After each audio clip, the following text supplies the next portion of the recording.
Universitario de Deportes ha caído en su debut en Copa Libertadores frente a River Plate por 1-0 en el Estadio Monumental de Ate, en un partido donde el primer tiempo no tuvo análisis para nada. De por sí el equipo de Marcelo Gallardo le dio un repaso monumental como el estadio al equipo de Fabián Bustos, y en el segundo tiempo el equipo crema tuvo un poco de rebeldía ante los constantes ataques que había recibido en la primera mitad por parte del conjunto argentino. De todo eso y mucho más vamos a hablar en este video. Iremos detallando paso a paso qué acciones llevaron a que la U se presente en un partido tan importante con algunas ausencias, y por qué la U termina perdiendo este partido y lo que se le viene luego de este enfrentamiento. Así que sin más preámbulos, comenzamos con la idea del video.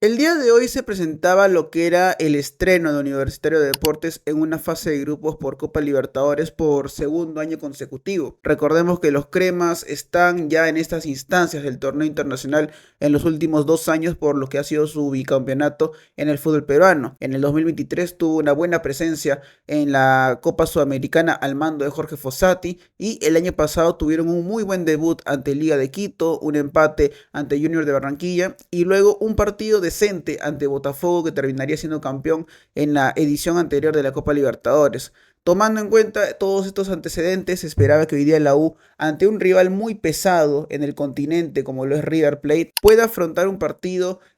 no por decirlo de manera sencilla, pero de repente un poco más competitivo, con más ímpetu, con más ganas de ir al frente y de tratar de ganarle el partido a un conjunto millonario que, si bien por peso y por historia siempre va a ser River Plate, no es el mejor River de los últimos años, tampoco es el peor claramente, pero es un equipo millonario que, a pesar que ha vuelto a tener a Marcelo Gallardo en el banco de suplentes, no es el mismo conjunto que le ganó a Boca en la final de Copa Libertadores, no es el mismo River que le afrontaba partidos de tú a tú a equipos de cualquier calibre del fútbol internacional y llegaba a pelearle de palmo a palmo. De por sí, recordemos que River había jugado una final de Copa Libertadores en el 2019 frente a Flamengo, donde se adelantó gracias a un gol de Rafael Santos Borré, pero en la segunda mitad, en cuestión de 2 minutos, el equipo brasileño le dio vuelta al marcador y le daba malos recuerdos al equipo de Marcelo Gallardo. De por sí, Gallardo ya había visitado el Monumental en su etapa como futbolista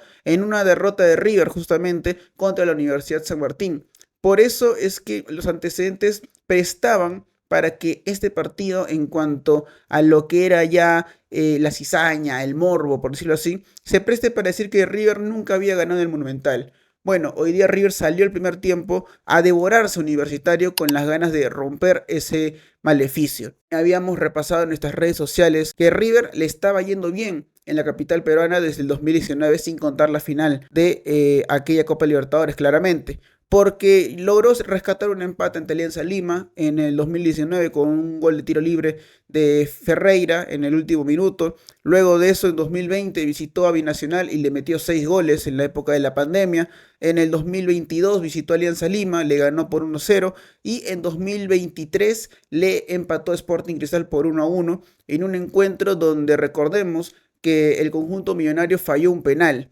Así que era un historial favorable para el equipo millonario, pero que a pesar de eso no daba la sensación de que River podría meterle un repaso hoy día Universitario. Y los primeros 45 minutos fueron eso. Un partido donde Mastantuono brilló por sus buenas jugadas individuales, los pases filtrados que le llegaba a meter a Kevin Castaño, que para mí fue la figura del partido. Porque el colombiano, que hoy día ha sumado su primer partido como titular con la camiseta del conjunto argentino, se dio un buen lujo en el medio campo ante la poca presión del equipo crema. Hoy día River tuvo una buena actuación de Colidio, un delantero argentino que es muy criticado en el fútbol argentino, pero que al fin y al cabo es un futbolista que hoy se dio un banquete por el sector derecho de la U, contra Aldo Corso y Andy Polo, y por el otro sector de la cancha aparecía Maxi Meza, que hoy día no tuvo su mejor actuación, pero que a pesar de eso supo complicar por momentos a José Carabalí y a César Inga. En cuanto al uno por uno, que iremos repasando un poco más adelante en el video, creo que la U en cuanto al primer tiempo no tuvo ni una sola actuación que uno pueda decir que fue importante, ni siquiera el mismo Britos, porque en la acción del primer tiempo las ocasiones de River Plate fueron llegadas donde Britos tuvo que responder en un par, pero tampoco es que fue fundamental para evitar el 0-0 en el marcador, ¿no? Ante ello, llega el gol del conjunto de River Plate en el minuto 17, un centro tras un tiro de esquina que termina con Colidio tratando de pelear el balón. La pelota lamentablemente le rebota a Jorge Murrugarra, lo cual genera que Colidio vuelva a luchar la pelota, le gane el vivo a un futbolista crema que estaba en el área y le deje la pelota servida al chileno Paulo Díaz. Un Paulo Díaz que anotaba el primer gol y el único del encuentro ante Universitario de Deportes, y con lo cual River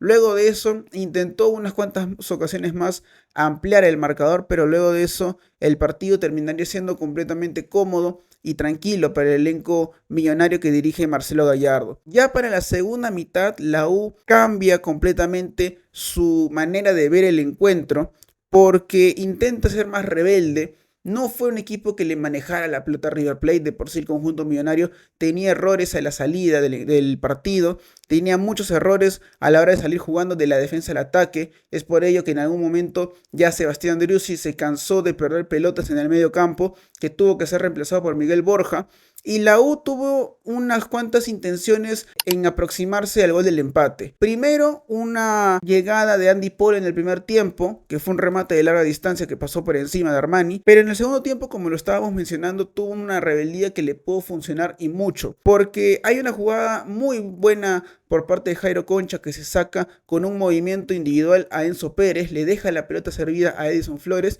y el Oreja se apoya para que el Gaby Costa le pegue en primera de zurda. Un remate que le sale al medio, pero con mucha potencia que pudo haber sorprendido a Franco Armani, que al fin y al cabo el guardameta millonario responde bien y la desvía. Luego de eso ingresó Alex Valera, que se gana la tarjeta amarilla irresponsablemente. La verdad que Valera se pudo hacer expulsar si hubiera sido por otro árbitro más riguroso, pero al fin y al cabo Valera tuvo la fortuna de que solamente vio la tarjeta amarilla porque le había metido un codazo muy fuerte a un futbolista de River Plate a los segundos de haber ingresado, con lo cual pudo perjudicar y mucho a Universitario de Deportes. Y hablando de Valera, sobre los últimos minutos hay un balón picado al área que lo encuentra al futbolista Crema, pero al fin y al cabo aparece muy bien Armani para bloquear el remate y evitar lo que pudo haber sido el empate merengue. Luego de eso la U no tuvo mucho más, unas cuantas intenciones positivas por parte de Polo, que trató de encarar al Huevo Acuña en algunas ocasiones del encuentro, pero no pudo ser mucho más que eso. Ya pasando al uno por uno, luego de haber desglosado lo que fue el encuentro, un Sebastián Britos que en la portería dio tranquilidad las veces que tuvieron que exigirlo. Lamentablemente a la hora del gol no tiene nada de responsabilidad, es una pelota que queda viva en el área tras un blooper lamentable de Jorge Murrugarra.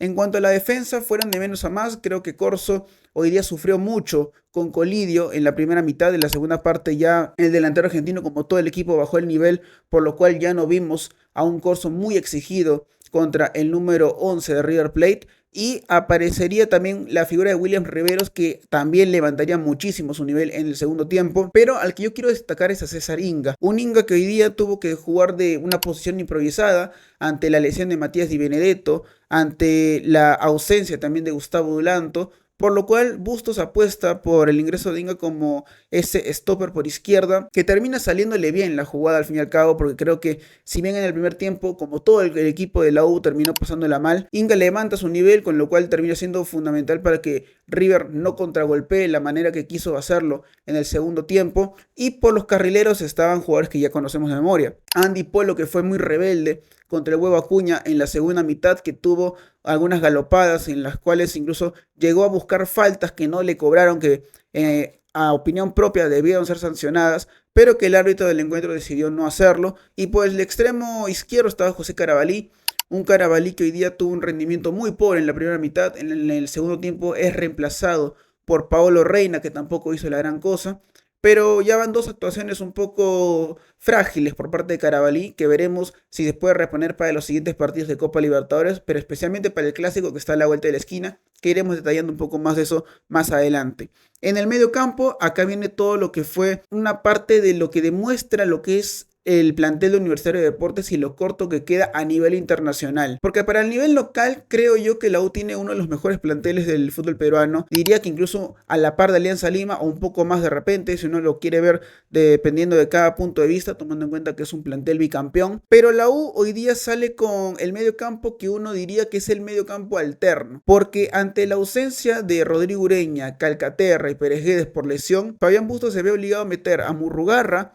a Costa y a Concha. Los tres la pasaron mal en el primer tiempo, como todo el equipo de la U, reiteramos, pero las acciones de Murrugarra lamentablemente quedará marcado por el gol de River Plate porque es una pelota que lamentablemente le rebota y termina ingresando. En el segundo tiempo recupera unos cuantos balones, genera una falta en donde termina ganándose la tarjeta amarilla tras una entrada brusca a Colidio, pero creo que Murrugarra intentó levantar su nivel luego de lo que fue el gol de River Plate. Pero en cuanto a Concha y a Costa, un Jairo Concha que luego de esa jugada que mencioné anteriormente, donde se saca la marca de Enzo Pérez para que luego venga el remate de Costa, Concha no pudo hacer más en el partido. Se le veía muy endeble en el medio campo cada vez que tenía que perseguir la pelota, luego de que River Plate la manejaba de aquí a allá con su muy bonito toque que tiene el equipo de Marcelo Gallardo, al menos en la primera mitad. En cuanto al Gaby Costa, el Gaby Costa es un futbolista que ya lleva muchos años, mejor dicho, desde que llegó de regreso al fútbol peruano en 2023, que no genera nada, no ofrece nada, y que el hincha de la U se empieza a impacientar. Creo que el hincha crema le agarró mucho cariño a Costa por lo que fue ese gol agónico, ese golazo ante UTC en el 2024, con el cual la U se llevó un triunfo que prácticamente le terminó valiendo el torneo clausura y posterior a ello el título nacional para conseguir el bicampeonato. Pero creo que Costa hoy día no es un futbolista que te dé garantías, que te puede dar tranquilidad y seguridad en el medio campo. Porque Costa es un futbolista que le gusta mucho controlar el balón, protegerla, llevarla de un lado a otro él solo. A diferencia de Martín Pérez Guedes. Pérez Guedes es un futbolista que cuando tiene el balón en primera descarga para Andy Polo y busca la asociación con el carrilero Crema. Hoy por hoy Costa no te genera nada de eso y jamás lo va a hacer porque no es una de sus características principales. Es por ello que hoy día Costa deja una mala sensación, un mal sabor de boca para el hincha crema que buscaba una solución en ese medio campo crema muy alterno, pero que al fin y al cabo no terminó dándole nada. Ya en el ataque Flores muy desaparecido en la primera mitad, a lo mucho buscó unas cuantas faltas que no consiguió con éxito, y Diego Churín. Un Diego Churín que va a ser criticado durante todo el resto de la apertura, durante todo el resto de la Copa Libertadores, porque ya vimos el nivel del delantero argentino y lamentablemente no tiene el nivel que necesita un equipo para un torneo como la Copa Libertadores. Se hablaba mucho de que había sido el futbolista elegido, necesario para esta competición, pero creo que la U al fin y al cabo terminó contratando a un futbolista que está demostrando ser un paquete. Y acá es cuando el hincha crema se pregunta por qué no jugó Alex Valera. Y netamente fue por decisión técnica, porque las ausencias de Di Benedetto, de Pérez Guedes, de Calcaterra y de Ureña eran netamente por lesión, aunque la del chileno se estaba considerando que probablemente entre en lista, tomando en cuenta de que podría sumar minutos, pero en base a lo que se veía en el terreno de juego no era propicio arriesgar al futbolista chileno tomando en cuenta que se viene el clásico. Ahora, Valera no ingresa porque al fin y al cabo se menciona en la información de que Valera no entra al equipo titular por una decisión netamente técnica, que Bustos decidió apostar por el que venía siendo el delantero extranjero, el delantero de Copa que trajo el director deportivo Manuel Barreto para Universitario de Deportes y darle descanso al delantero nacional que buscaría prácticamente reaparecer en el clásico del fútbol peruano ante Alianza Lima este sábado en Matute. Una decisión muy mal tomada porque cuando Valera ingresa incluso termina ganándose una amarilla que pudo terminar en roja. Si bien Valera fue el futbolista que intentó buscar ahí, luchar, arremeter contra los rivales cuando ingresó, tampoco es que marcaron una gran diferencia contra Diego Churín, pero la verdad es que también se nota la frustración por parte del delantero nacional que se entera de que no va a ser titular en un partido tan importante y tan difícil como lo es ante este conjunto argentino, por lo cual creo que Valera siente la frustración de no poder arrancar desde el 11 titular, pero Veremos si se cobra la revancha contra Alianza el próximo sábado en Matute. En cuanto a los otros futbolistas que ingresaron, ingresó Jairo Vélez, que tampoco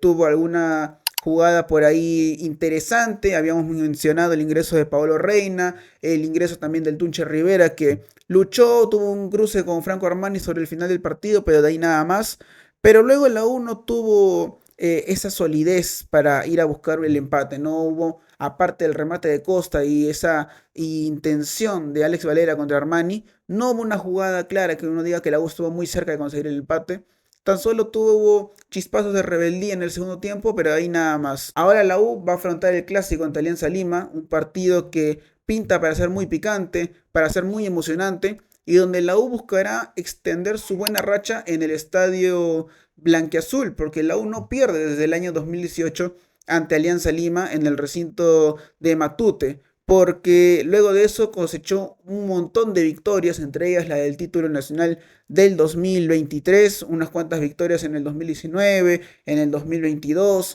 así que la U va a buscar